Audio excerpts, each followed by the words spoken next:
आप सभी को नमस्कार। हमारे नए वीडियो में आप सभी का स्वागत है।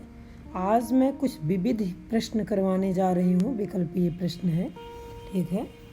तो पहला प्रश्न ये रहा, खड़ी बोली का अरबी फारसी में रूप है, क्या है? उर्दू भाषा है। खड़ी बोली का अरबी फारसी में रूप है, क्या है? उर्दू भाषा है, ठीक है। ये सब नहीं है। अगला है, हिंदी भाषा का पहला समाचार पत्र उदंत मार्तंड किस सन में प्रकाशित हुआ था? तो ये हुआ था 1826 ईस्वी में प्रकाशित हुआ था, ठीक है। अगला है, हिंदी के किस समाचार पत्र में खड़ी बोली को मध्य देशीय भाषा कहा गया है? खड़ी बोली को मध्य देशीय भाषा कहा गया है, तो कहा गया है बनारस अखबार में, ठीक है। बनारस अखबार में कहा गया। अगला है, गाथा मतलब गाहा कहने से किस लोक प्रचलित काव्य भाषा का बोध होता है? तो ये लोक प्रचलित काव्य भाषा है प्राकृत, ठीक है। ये प्राकृत है। अगला है, दूहा कहने से किस लोक प्रचलित काव्य भाषा का बोध होता है? अब दूहा है तो दूहा कहने से है अपभ्रंश भाषा का बोध होता है, ठीक है। अगला है, सिद्धों की उद्घृत रचनाओं की काव्य भाषा है। सिद्धों की उद्घृत रचनाओं की काव्य भाषा क्या है? तो काव्य भाषा है देश भाषा मिश्रित अपभ्रंश अर्थात पुरानी हिंदी। देश भाषा मिश्रित अपभ्रंश अर्थात पुरानी हिंदी है, ठीक है। अगला है, अपभ्रंश भाषा के प्रथम व्याकरणाचार्य थे। अपभ्रंश भाषा के प्रथम व्याकरणाचार्य थे, तो प्रथम व्याकरणाचार्य हेमचंद्र जी थे, ठीक है। अगला है, जो जिड़ सासड़ भाष्यो सो मैं कहियो सार, जो पालय से भाव कर सो तर पावई पार। इस दोहा के रचनाकार का नाम है। इस दोहा के रचनाकार का नाम क्या है? तो इस दोहा के रचनाकार का नाम है देवसेन जी, ठीक है। अगला है, प्रादेशिक बोलियों के साथ ब्रज या मध्य देश की भाषा का आश्रय लेकर एक सामान्य साहित्यिक भाषा स्वीकृत हुई, जिसे चरणों ने नाम दिया। जिसे चारणों ने नाम दिया है, तो क्या है इसमें? वो नाम है भाषा का पिंगल भाषा, ठीक है। अगला है, अपभ्रंश के योग से राजस्थानी भाषा का जो साहित्यिक रूप बना उसे कहा जाता है, तो उसे क्या कहा जाता है? डिंगल भाषा कहा जाता है उसे, ठीक है। अगला है, अमीर खुसरो ने जिन मुकरियों, पहेलियों और दो सुखनों की रचना की है उसकी मुख्य भाषा है, तो उसकी मुख्य भाषा क्या है? खड़ी बोली है, ठीक है। अगला है, एक नगर पिया को भानी तनवा को सगराज्यों पानी, यह पंक्ति किस भाषा की है? यह पंक्ति किस भाषा की है? तो यह पंक्ति है ब्रज भाषा की, ठीक है।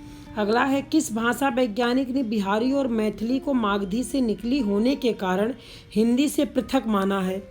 हिंदी से पृथक माना है, तो सुनीति कुमार चटर्जी जी ने, ठीक है। अगला है, देवनागरी लिपि को राष्ट्र लिपि के रूप में कब स्वीकार किया गया था? देवनागरी लिपि को राष्ट्र लिपि के रूप में कब स्वीकार किया गया था? तो ये स्वीकार किया गया था 14 सितंबर 1949 में स्वीकार किया गया था, ठीक है। अगला है, रानी केतकी की कहानी की भाषा को कहा जाता है? खड़ी बोली कहा जाता है, ठीक है। अगला है, निम्नलिखित भाषाओं में से किस भाषा का संबंध मध्यकालीन भारतीय आर्य भाषा से नहीं है? तो ये संस्कृत, ठीक है।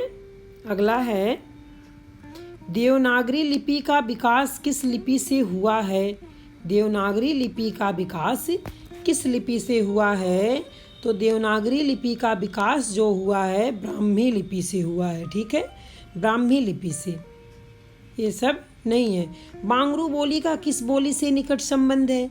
बांगरू बोली का किस बोली से निकट संबंध है? तो खड़ी बोली से है, ठीक है। अगला है, मध्यकालीन भारतीय आर्य भाषाओं का स्थिति काल रहा है, तो स्थिति काल क्या रहा है? 500 ईसा पूर्व से 1000 ईस्वी तक। 500 ईसा पूर्व से 1000 ईस्वी तक। अगला है, प्राचीन देश भाषा पूर्व अपभ्रंश को अपभ्रंश तथा परवर्ती अर्थात अग्रसरीभूत अपभ्रंश को औहट्य किस भाषा वैज्ञानिक ने कहा है?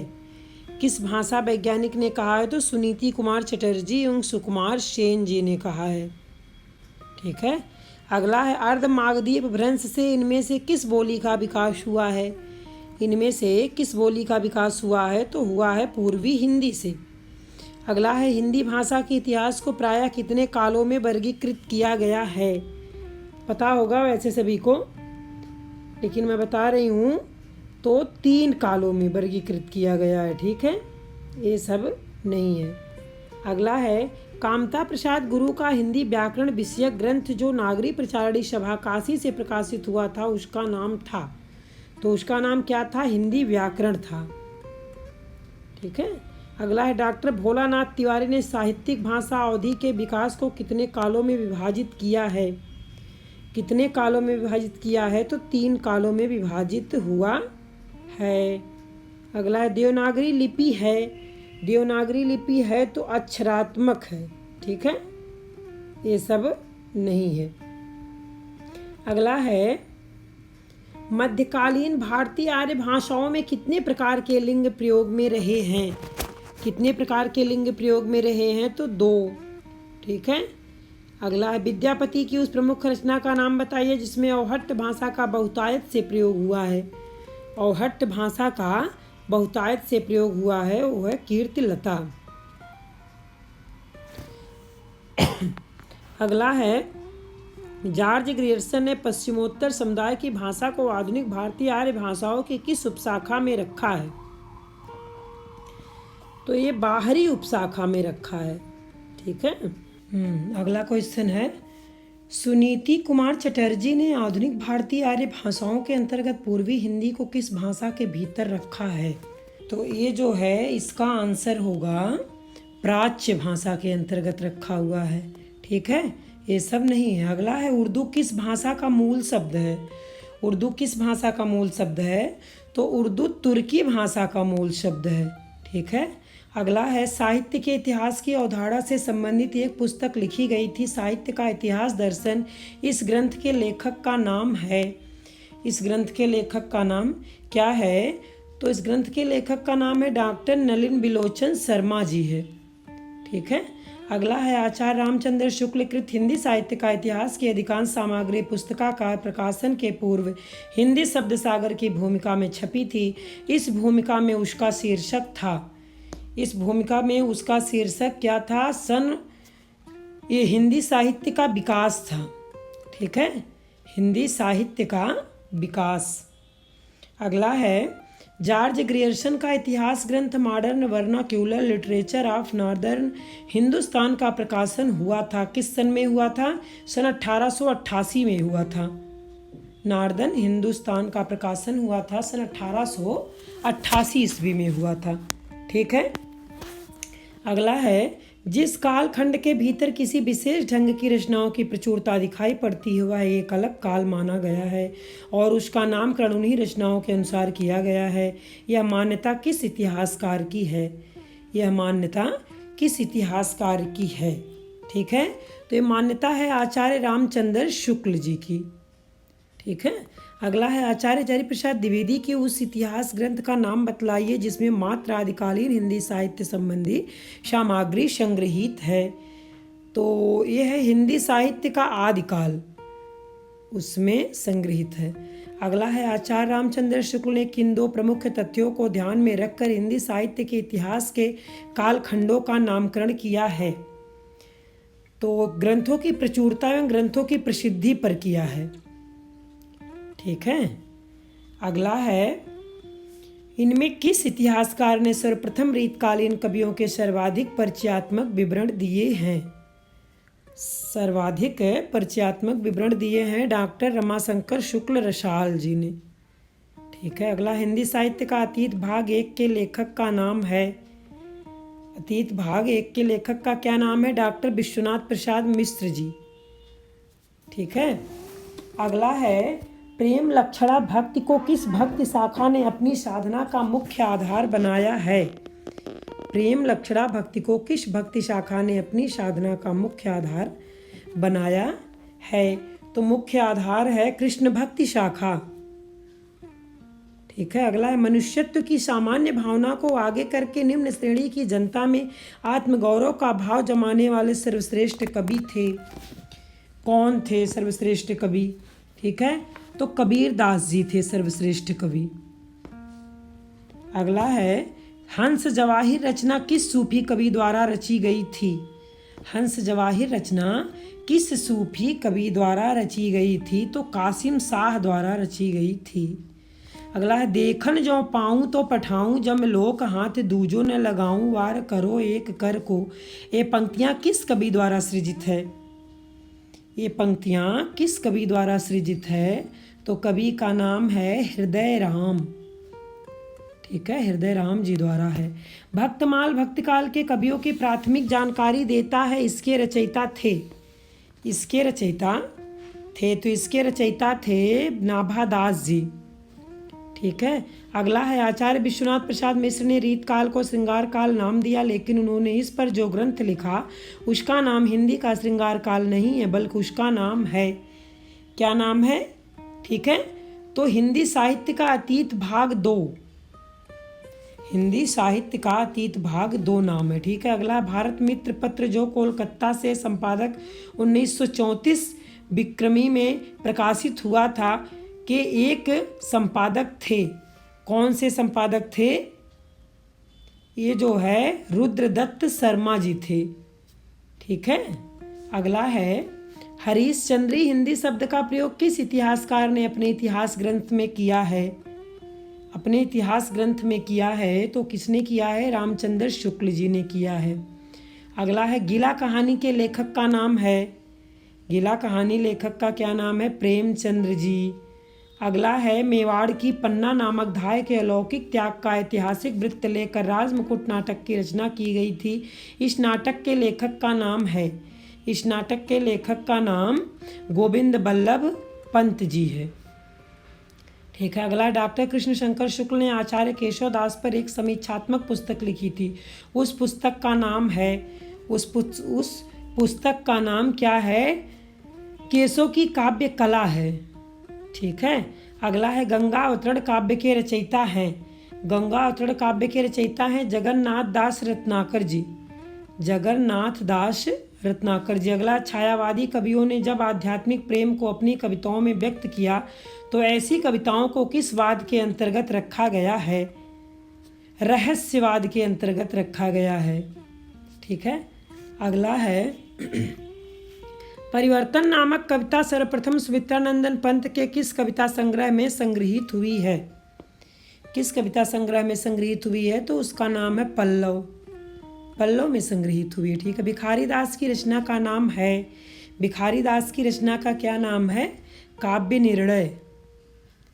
ठीक है। अगला है 19वीं सदी की साहित्य सृजना का मूल हेतु है, मूल हेतु है तो पराधीनता का बोध है। ठीक है। पराधीनता का बोध है। यह प्रेम को पंथ कराल महा तलवार की धार पे धावनो नामक पंक्ति किस कवि द्वारा सृजित है? ये जो है बोधा जी द्वारा सृजित है। ठीक है। अगला आचार्य केशवदास को कठिन काव्य का प्रेत किस आलोचक ने कहा है? तो ये आचार्य रामचंद्र शुक्ल जी ने कहा है। ठीक है। अगला है कौन सा लगा दिए भाई? आचार्य केशवदास को कठिन काव्य का प्रेत किस आलोचक ने कहा है? तो आचार्य रामचंद्र शुक्ल जी ने कहा है। ठीक है। अगला है बूंदी नरेश महाराज भाव सिंह का आश्रित कवि निम्नलिखित में से कौन था? बूंदी नरेश महाराज भाव सिंह का आश्रित कवि निम्नलिखित में से कौन था? तो ये मतिराम जी थे। ठीक है। अगला भूषण का निम्नलिखित में से कौन सा लक्षण ग्रंथ है? तो शिवराज भूषण जी। ठीक है। बाल मुकुंद गुप्त के शिव शंभू के चिट्ठे का वर्ण विषय है, इनका वर्ण विषय क्या है? लॉर्ड कर्जन की नौकरशाही पर चुभते व्यंग किए गए हैं। ठीक है। अगला है निम्नलिखित में से किस रचना की सर्वाधिक टीकाएं लिखी गई हैं? सर्वाधिक टीकाएं लिखी गई हैं तो ये बिहारी सतसई जी का। ठीक है। बिहारी सतसई जी का लिखी गई है। अगला है इनमें किस नाटककार ने अपने नाटकों के लिए रंगमंच को अनिवार्य माना है? रंगमंच को अनिवार्य माना है, ये बताना है। ठीक है। अनिवार्य क्या है? तो अनिवार्य है इसमें डॉक्टर जयशंकर प्रसाद जी। ठीक है। प्रभात फेरी काव्य के रचनाकार कौन है? प्रभात फेरी काव्य के रचनाकार हैं नरेंद्र शर्मा जी। निशा निमंत्रण के रचनाकार कौन हैं? निशा निमंत्रण के रचनाकार हरिवंश राय बच्चन जी हैं। बिहारी सतसई पर किस ग्रंथ का सर्वाधिक प्रभाव पड़ा है? सर्वाधिक प्रभाव पड़ा है गाथा सप्तशती पर। गाथा सप्तशती पर पड़ा। अगला, बिहारी सतसई की प्रसिद्धि का प्रमुख कारण है? प्रमुख कारण कल्पना की समाहार शक्ति। कल्पना की समाहार शक्ति। अगला, बिहारी किस राजा के दरबारी कवि थे? बिहारी जयपुर नरेश जयसिंह के दरबारी कवि थे। अगला है, तुलसीदास का वह ग्रंथ कौन सा है जिसमें ज्योतिष का वर्णन किया गया है? जिसमें ज्योतिष का वर्णन किया गया है वो है रामाज्ञा प्रश्नावली। ठीक है। अगला है, रामचरितमानस में प्रधान रस के रूप में किस रस को मान्यता मिली है? किस रस को मान्यता मिली है? तो भक्ति रस को मान्यता मिली है। अगला है, समानांतर कहानी के प्रवर्तक कौन थे? समानांतर कहानी के प्रवर्तक थे कमलेश्वर जी। ठीक है। अगला, सर्वप्रथम किस आलोचक ने अपने किस ग्रंथ में देव बड़े हैं कि बिहारी विवाद को जन्म दिया? देव बड़े हैं कि बिहारी विवाद को जन्म दिया तो मिश्र बंधु हिंदी नवरत्न। ठीक है, इन्होंने विवाद को जन्म दिया था। अगला है, इनमें किस आलोचक ने अपना कौन सा आलोचना ग्रंथ लिखकर हिंदी के स्नातकोत्तर कक्षाओं के पाठ्यक्रम में आलोचना के अभाव को पूरा करने का सर्वप्रथम सफल प्रयास किया था? सफल प्रयास किया था श्याम सुंदर दास साहित्यालोचन। ठीक है। अगला है, आचार्य रामचंद्र शुक्ल ने त्रिवेणी में किन 3 महाकवियों की समीक्षाएं प्रस्तुत की है? त्रिवेणी में किन 3 महाकवियों की समीक्षाएं प्रस्तुत की हैं? तो हैं सूर, तुलसी, जायसी। ठीक है। अगला है, भक्ति काल में एक ऐसा कवि हुआ जिसने अपने भाव व्यक्त करने के लिए उर्दू, फारसी, खड़ी बोली आदि के शब्दों का मुक्त उपयोग किया है। मुक्त उपयोग किया है। ठीक है, ये कबीरदास जी हैं। अगला है, आचार्य शुक्ल के अनुसार इनमें एक ऐसा कवि है जिसका वियोग वर्णन के लिए ही है, परिस्थिति के अनुरोध से नहीं। परिस्थिति के अनुरोध से नहीं है तो क्या है? कबीरदास जी हैं। अगला है, सुंदर परम किशोर बैक्रम चंचल नयन विशाल कर मुरली सिर मोर पीताम्बर उर बनमाल। उपर्युक्त पंक्तियां किस रचनाकार की है? तो उपर्युक्त पंक्तियां है ये सूरदास जी की।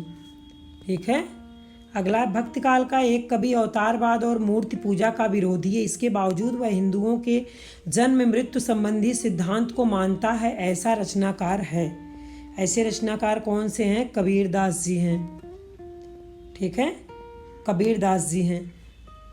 अगला है, भक्तिकालीन कवियों में एक ऐसा ख्यातिलब्ध रचनाकार हैं जो अपने काव्य में लोक व्यापी प्रभाव वाले कर्म और लोक व्यापनी दशाओं के वर्णन में माहिर हैं। ऐसे रचनाकार का नाम है, ऐसे रचनाकार का नाम है तुलसीदास जी। ठीक है, ऐसे रचनाकार का नाम है तुलसीदास जी। अगला है, काव्य भाषा को ध्यान में रखते हुए बताइए कि तुलसीदास कृत विनय पत्रिका और रामचरितमानस की भाषाएं कौन कौन सी है? तो ये ब्रज भाषा और अवधि क्रम से। ठीक है, ब्रज भाषा है और अवधि क्रम से भी है। ठीक। अगला है, पद्मावत के कुल सर्गों खंडों की संख्या है। पद्मावत के कुल सर्गों और खंडों की संख्या क्या है? तो 57 है। ठीक है, 57। अगला है, जायसी ग्रंथावली के संपादक का नाम है। जायसी ग्रंथावली के संपादक का नाम है डॉक्टर रामचंद्र शुक्ल जी। अगला है, दोहा छंद में श्रृंगारी रचना प्रस्तुत करने वालों में हिंदी के सर्वाधिक ख्यातिलब्ध कवि हैं। सर्वाधिक ख्यातिलब्ध कवि क्या कौन हैं? बिहारी लाल जी हैं। ठीक है। अगला है, कंचन तन धन बरन बर रहो रंग मिल रंग जानी जाति सुबास ही केसर लाई अंग। उपर्युक्त पंक्तियां किसकी हैं? ये उपर्युक्त पंक्तियां हैं बिहारी लाल जी की। ठीक है। अगला है, जलप्लावन भारतीय इतिहास की ऐसी प्राचीन घटना है जिसको आधार बनाकर छायावादी युग में एक महाकाव्य लिखा गया है। उसका नाम है तो उसका नाम क्या है? कामायनी।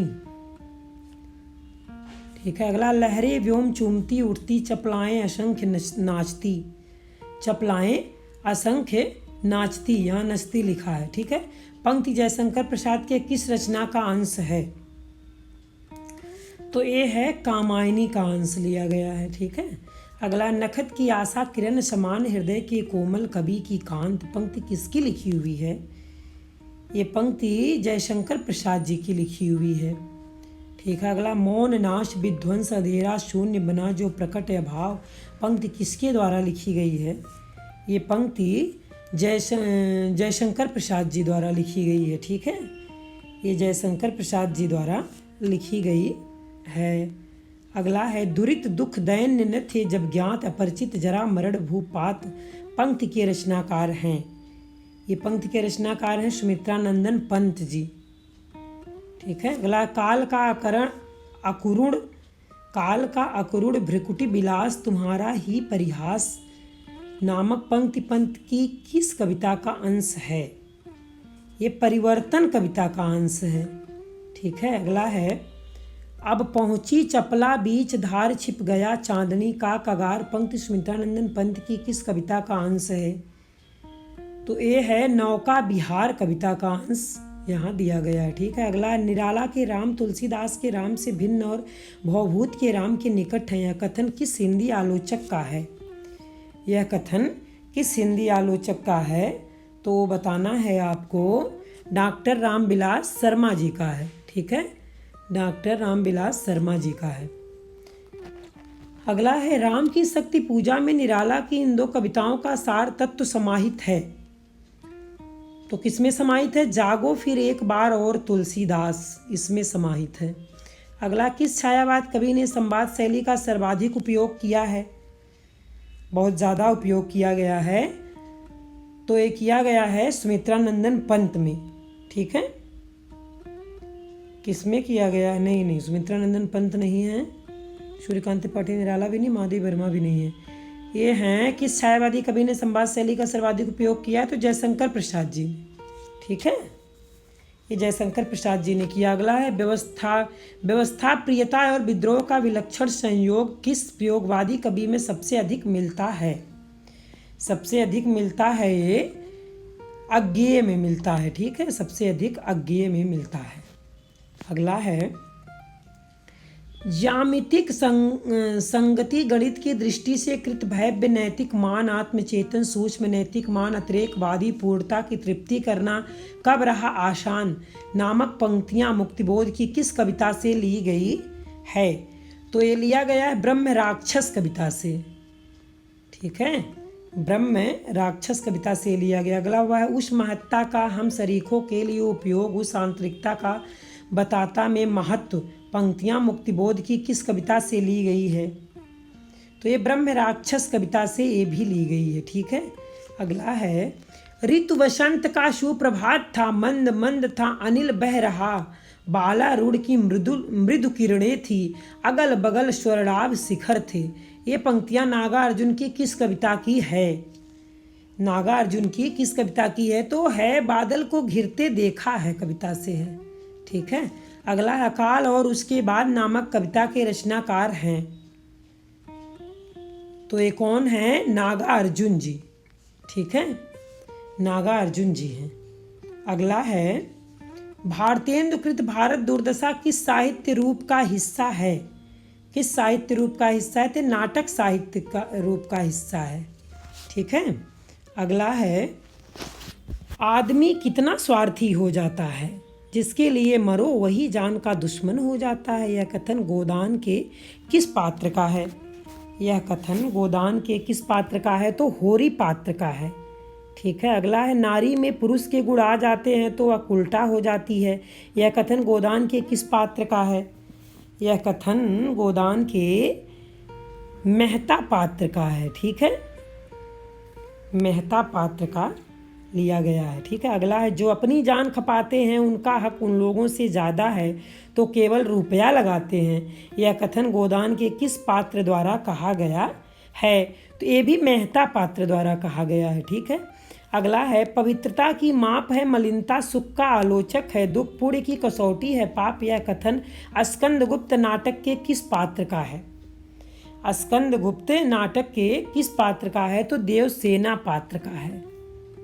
ठीक है। अगला है मनुष्य अपूर्ण है इसलिए सत्य का विकास जो उसके द्वारा होता है अपूर्ण होता है, यही विकास का रहस्य है। यह कथन स्कंदगुप्त नाटक के किस पात्र का है? स्कंदगुप्त नाटक के किस पात्र का है? तो ये जो है प्रख्यात कीर्ति पात्र से है।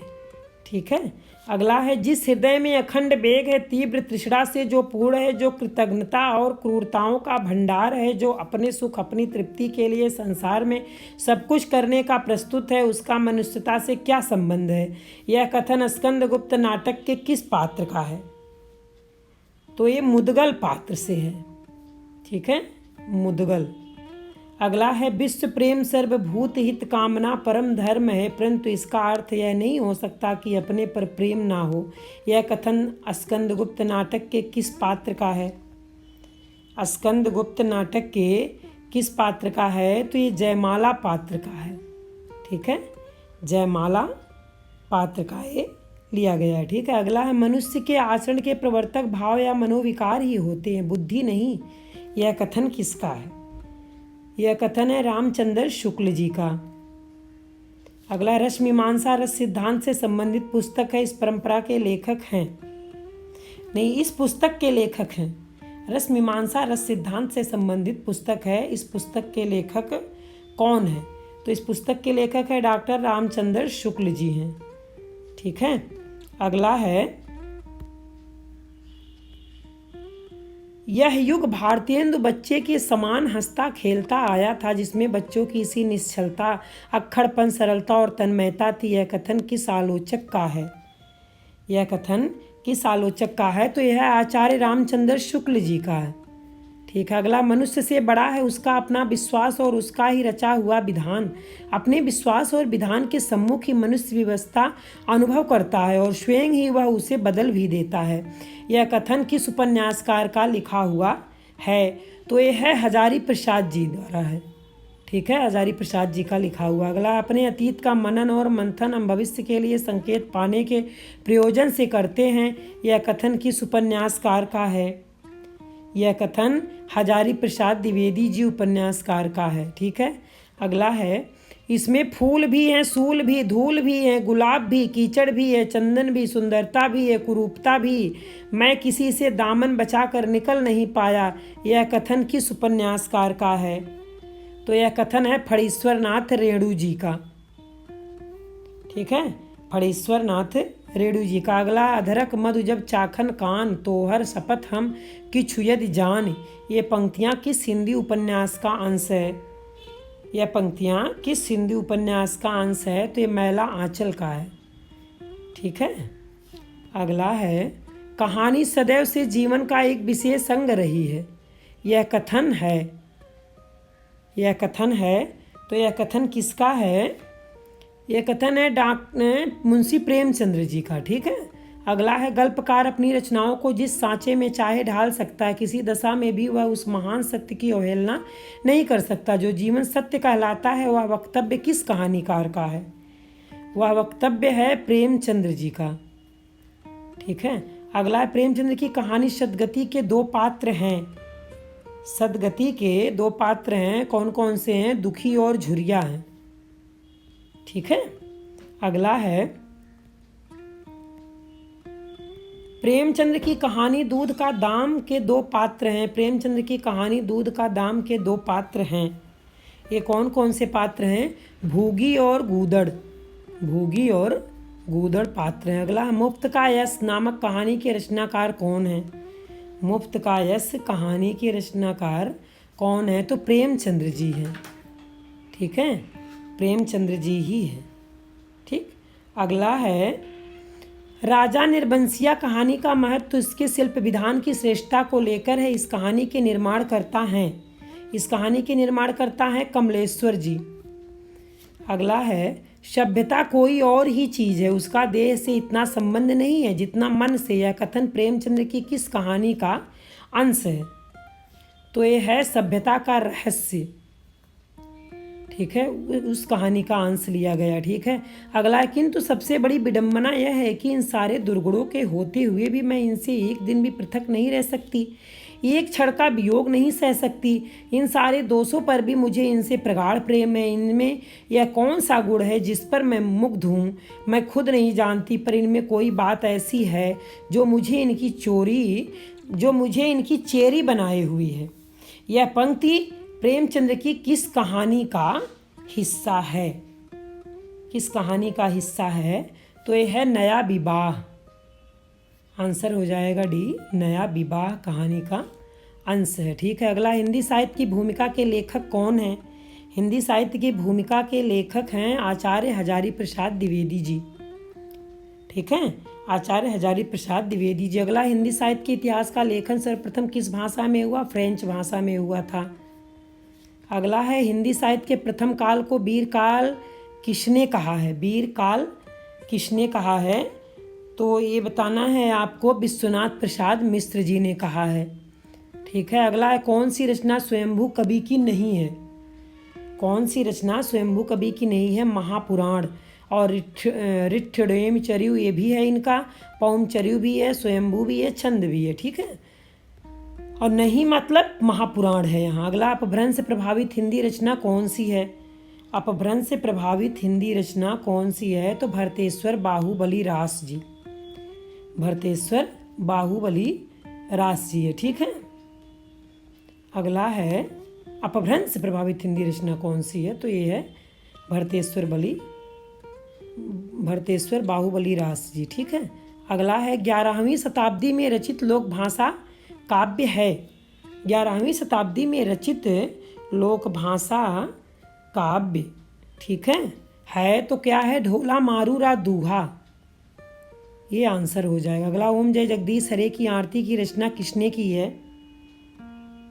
तो ये श्रद्धाराम फिल्लौरी जी ने की है। ठीक है, अगला है, उत्तर प्रदेश में आलखंड के नाम से कौन सा काव्य प्रचलित है? कौन सा काव्य प्रचलित है? तो ये परमाल रासो प्रचलित है। अगला है, गोरखनाथ के गुरु का नाम बताएं। तो गोरखनाथ के गुरु का नाम क्या है? मत्स्येंद्र नाथ है। ठीक, अगला है, कबीर के गुरु का नाम क्या है?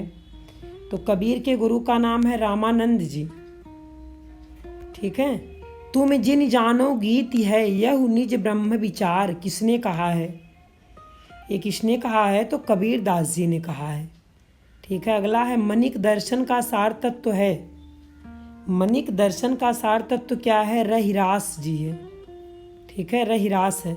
अगला है, मीराबाई के गुरु कौन थे? मीराबाई के गुरु थे रैदास जी। अगला है, कुतबन की रचना कौन सी है? कुतबन की रचना है मृगावती। कुतबन की रचना मृगावती। अगला, पद्मावत किस भाषा में लिखा गया है? पद्मावत किस भाषा में लिखा गया है? तो अवधी भाषा में लिखा गया पद्मावत। ठीक है, अगला है, पद्मावत में रत्नसेन किसका प्रतीक है? पद्मावत में रत्नसेन किसका प्रतीक है? मन का प्रतीक है। अगला, लोकनायक वही हो सकता है जो समन्वय कर सके। यह कथन किसका है? यह कथन किसका है? तो आचार्य हजारी प्रसाद द्विवेदी जी का है। ठीक है, अगला है, समझ में आ रहा है? अगला है, तुलसीदास ने कौन सी रचना कलिकाल से मुक्ति पाने हेतु लिखी है? ठीक है, मुक्ति पाने हेतु लिखी है तो वो है मुक्ति पाने हेतु विनय पत्रिका। अगला, छाप की स्थापना का श्रेय किस आचार्य को है? ये विट्ठलनाथ जी को है। अगला है, उर्मे माखन चोर गड़े अब कैसे निकसत नहीं उधो, तिरछे हैं जू अड़े, ये पंक्तियाँ किस कवि की है? यह पंक्तियाँ किस कवि की है? तो सूरदास जी की है। अगला है, सूरदास किस रस का कोना कोना झांक आए हैं? सूरदास किस रस का कोना कोना झांक आए हैं? तो वात्सल्य रस का कोना कोना झांक आए हैं। अगला, कौन रीत मुक्त कवि नहीं है? कौन रीत मुक्त कवि नहीं है? तो बिहारी जी नहीं है।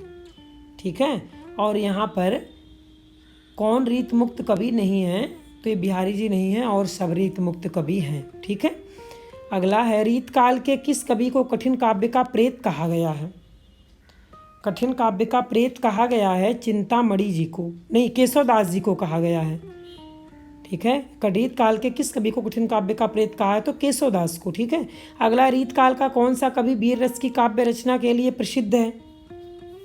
वीर रस की काव्य रचना के लिए प्रसिद्ध है तो चिंतामणि। ठीक है, अगला है, ये क्या है? रीत काल का कौन सा कवि वीर रस की काव्य रचना के लिए प्रसिद्ध है? तो ये भूषण जी हैं। ठीक है, ये गलत हो गया, ये भूषण जी हैं। ठीक, भूषण जी हैं। ठीक, ये सब गलत है। अगला, पद्माकर द्वारा रचित अलंकार ग्रंथ कौन सा है? पद्माकर द्वारा रचित अलंकार ग्रंथ कौन सा है? तो ये है काव्या, ये क्या होगा? इसमें है पद्माकर द्वारा रचित अलंकार ग्रंथ कौन सा है? तो पद्माभरण है। ठीक है, ये पद्माभरण है। अगला, भीतर भीतर सब रस चूसे हंस हंस के तन मन धन मूसे, पंक्ति किस कवि की है? ये पंक्ति किस कवि की है? तो भारतेंदु हरीशचंद्र जी की है। ठीक है, अगला, निम्नलिखित में से कौन सी रचना अयोध्या सिंह उपाध्याय हरिऔध की नहीं है? अयोध्या सिंह उपाध्याय हरिऔध की नहीं पूछा गया है यहाँ। ठीक है, कंफ्यूज नहीं होना है। तो ये है विचित्र विवाह और सब है। अगला है, नारी तुम केवल श्रद्धा हो, पंक्ति किस रचना में है? ये है कामायनी में। ठीक है, किस छायावादी कवि को प्रकृति का सुकुमार कवि कहा गया है? प्रकृति का सुकुमार कवि कहा गया है सुमित्रानंदन पंत जी को। ठीक है, अगला है, धिक जीवन जो पाता ही आया है विरोध, पंक्ति में किसके जीवन सत्य की अभिव्यक्ति मिलती है? किसके जीवन सत्य की अभिव्यक्ति मिलती है? तो सूर्यकांत त्रिपाठी जी के, सूर्यकांत त्रिपाठी निराला जी के मिलती है। ठीक है, अगला है, प्रयोग अपने आप में इष्ट नहीं है वरन वह साधन है, यह कथन किस बात से संबंधित है? यह कथन प्रयोग बात से संबंधित है। ठीक, अगला है, भवानी प्रसाद मिश्र की कविताएं किस सप्तक में है? तो ये है दूसरे सप्तक में है। ठीक है, अगला है, कौन सी काव्य कृति गिरिजा कुमार माथुर की नहीं है? तो ये बुनी हुई रस्सी गिरिजा कुमार माथुर की नहीं है और सब है। ठीक है, अगला, धर्मवीर भारती की काव्य कृति कनुप्रिया में किसका वर्णन है? काव्य कृति कनुप्रिया में किसका वर्णन है? तो ये रसिक प्रिया का है। ठीक है, अगला, रामधारी सिंह दिनकर की काव्य कृति कौन सी है? इसमें है दिनकर की काव्य कृति कौन सी है? तो ये जो है कुरुक्षेत्र। ठीक है, कुरुक्षेत्र है। अगला है, एक अजान सौ सुजान नामक उपन्यास के लेखक कौन है? बालकृष्ण भट्ट जी हैं। अगला, ठेठ हिंदी का ठाठ उपन्यास की रचना किस हिंदी कवि ने की है? किस हिंदी कवि ने की है? तो हरिऔध जी ने की है। अगला है, चौगाने हस्ती नामक उर्दू उपन्यास प्रेमचंद्र ने हिंदी में किस नाम से लिखा? तो ये रंगभूमि नाम से लिखे हैं। ठीक, अगला है, मलबे का आदमी कहानी का कथ्य क्या है? मलबे का आदमी कहानी का कथ्य क्या है? तो भारत पाक विभाजन है। अगला, निम्नलिखित में से राजेंद्र यादव की कहानी कौन सी है? निम्नलिखित में से राजेंद्र यादव की कहानी कौन सी? जहां लक्ष्मी कैद है। जहां लक्ष्मी कैद है। ठीक है, अगला है, अरुण यह मधुमेह देश हमारा नामक गीत प्रसाद के किस नाटक का है? अरुण यह मधुमेह देश हमारा नामक गीत प्रसाद के किस नाटक का है? तो यह है चंद्रगुप्त नाटक का। अगला है, प्रकाश और परछाई किस एकांकीकार की रचना है? यह है विष्णु प्रभाकर की। ठीक है, विष्णु प्रभाकर जी की। अगला है, कबूतर खाना किस एकांकीकार की रचना है? कबूतर खाना किस एकांकीकार की रचना? उसका नाम है जगदीश चंद्र माथुर जी। ठीक है, अगला, नाटक का अभिनय रंगमंच के जिस अगले स्थान पर होता है उसका नाम क्या है? उसका नाम है रंगशीर्ष। ठीक है, अगला, सूच्य कथानक को प्रस्तुत करने वाले अर्थों पक्षेपकों की संख्या कितनी होती है? तो ये होती है 5। ठीक है, ये 5 होती है। अगला है शिवशंभू का चिट्ठा किसके निबंधों का संकलन है? शिवशंभू का चिट्ठा किसके निबंधों का संकलन है? तो वो बाल मुकुंद गुप्त जी का। ठीक। अगला है इनमें से कौन सा निबंध अध्यापक पूर्ण सिंह का नहीं है? अध्यापक पूर्ण सिंह का नहीं है, तो यह गेहूं और गुलाब, गेहूं और गुलाब नहीं है। ठीक है। आचार्य हजारी प्रसाद द्विवेदी का कौन सा निबंध संकलन इनमें से है? तो ये है उपर्युक्त सभी है। ठीक है। अशोक के फूल भी है, कुटज भी है, कल्पलता भी है। अगला कविता क्या है, निबंध के लेखक कौन है? कविता क्या है, निबंध के लेखक कौन हैं? तो निबंध के लेखक हैं आचार्य रामचंद्र शुक्ल जी। ठीक है। अगला भूत के पाँव किसकी व्यंग्य रचना है? भूत के पाँव किसकी व्यंग्य रचना है? तो हरिशंकर परशाई जी की है। अगला इनमें से डॉक्टर नगेंद्र की कौन सी पुस्तक साहित्य अकादमी से पुरस्कृत हुई है? साहित्य अकादमी से पुरस्कृत हुई है वो है रस सिद्धांत, पुरस्कृत हुई थी। अगला जंगल के जीव के रचनाकार कौन है? जंगल के जीव के रचनाकार है श्री राम शर्मा जी। ठीक है। अगला है तूफानों के बीच किस विधा की रचना है? तूफानों के बीच किस विधा की रचना है, इसको बताना है। तो ये रिपोर्टाज है। तूफानों के बीच किस विधा की रचना है? तो विधा का नाम है रिपोर्टाज। अगला है कुछ आप बीती कुछ जग बीती किस विधा की रचना है? कुछ आप बीती कुछ जग बीती किस विधा की रचना है? तो ये आत्मकथा विधा की रचना है। अगला कलम का सिपाही का लेखक कौन है? तो कलम का सिपाही के लेखक का नाम है अमृत राय। ठीक है। अगला है महादेवी जी ने किस रचना में पशु पक्षियों के रेखा चित्र प्रस्तुत किए हैं?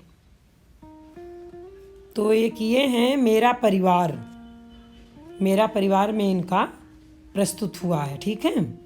अगला है क्या भूलूं क्या याद करूं किस विधा की रचना है? क्या भूलूं क्या याद करूं किस विधा की रचना है? तो आत्मकथा विधा की रचना है। ठीक है। अगला रसीदी टिकट इनमें से किसकी आत्मकथा है? ये अमृता प्रीतम जी की है। ठीक है। अमृता प्रीतम जी की है। अगला है अप्रवासी की यात्राएं नामक कृति के रचनाकार कौन है? कृति के रचनाकार कौन है? तो डॉक्टर नगेंद्र जी हैं। अगला है बोलती प्रतिमा के रचनाकार इनमें से कौन है? बोलती प्रतिमा के रचनाकार इनमें से हैं श्री राम शर्मा जी। अगला है अरे यायावर रहेगा याद किसकी कृति है? अरे यायावर रहेगा याद ये किसकी कृति है? तो ये है अज्ञे जी की कृति है। ठीक है। अगला है भोला राम का जीव किस विधा की रचना है? भोला राम का जीव व्यंग विधा की रचना है। ठीक है। ये व्यंग विधा की रचना है। अगला है कंकन किंकिन नूपुर धुन सुन कहत लखन सन राम हृदय गुण में कौन सा काव्य गुण है? तो इसमें काव्य गुण है माधुर्य का। ठीक है। इसमें काव्य गुण है माधुर्य का। पांडव की प्रतिमा समलेखो अर्जुन भीम महामति देखो इनमें काव्य का कौन सा दोष है? इनमें काव्य का कौन सा दोष है? अर्थ दोष है। ठीक है। इसमें अर्थ दोष है। अगला है सबको जानत तुम्हें सारे जगत जहान में काव्य का कौन सा दोष है? इसमें काव्य का पुनरुक्ति दोष है। ठीक है। अगला किस रस को रसराज की संज्ञा दी गई है? ये श्रृंगार रस को दी गई। किस रस को रसराज की संज्ञा दी गई? श्रृंगार रस को दी गई है। ठीक है। अगला है व्यंजना शब्द शक्ति का संबंध किससे है? तो यह है व्यंग्यार्थ से। ठीक है। व्यंग्यार्थ सही हो जाएगा। अगला जब सिंह तलवार लेकर उतरा तो गीदड़ भाग गए इस वाक्य में कौन सी शब्द शक्ति है? इस वाक्य में लक्षणा शब्द शक्ति है। ठीक है। अगला है जो रहीम उत्तम प्रकृति का कर शकल कुशंग चंदन विष व्यापत नहीं लपटे रहत भुजंग। लपटे रहत भुजंग इस दोहे में कौन सा अलंकार है? तो अर्थांतर न्यास अलंकार है। अर्थांतर न्यास अलंकार बोलेंगे। ठीक है। अगला है निम्नलिखित में से कौन सा फीचर लेखन का उद्देश्य नहीं है? कौन सा फीचर लेखन का उद्देश्य नहीं है? ठीक है, तो शून्य पठनीयता। शून्य पठनीयता लेखन का उद्देश्य नहीं है, और सब है, मनोरंजन भी है, ज्ञानवर्धन भी है, मार्गदर्शन भी है। ठीक है। अगला है रेडियो आलेख लिखते समय किस शब्द का प्रयोग नहीं करना चाहिए? किस शब्द का प्रयोग नहीं करना चाहिए?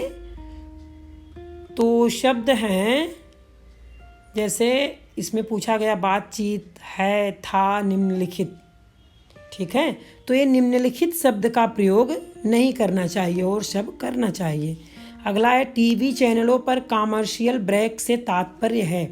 टीवी चैनलों पर कॉमर्शियल ब्रेक से तात्पर्य है, तो क्या है? विज्ञापन। विज्ञापन से है। ठीक है। अगला है विज्ञापन के संबंध में क्या नैतिक है? विज्ञापन के संबंध में क्या नैतिक है? तो विज्ञापन के संबंध में नैतिक है सही जानकारी देना। ठीक है, गलत जानकारी नहीं देना है।